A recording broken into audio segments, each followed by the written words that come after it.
Good morning. আবার চলে এসেছি সকাল সকাল। এই যে রাত্রে প্রচুর বৃষ্টির ফলে পুরো রাস্তাও ভেজা, পুরো মাঠ ভেজা, সব কিছুই ভেজা ভেজা একদম। আজকে রবিবার সকাল, তবুও মেঘলা আকাশ পুরো। আর এই যে ড্যাম্পের জল পুরো কুয়াশা, মনে হচ্ছে যেন কুয়াশা, হ্যাঁ, অন্ধকার পুরো। আর দুধের মতো সাদা হয়ে গেছে জল। ওই যে পিছনে দেখতেই পাচ্ছেন কি অবস্থা।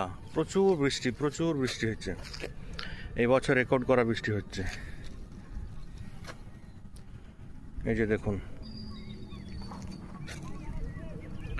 কি অবস্থা।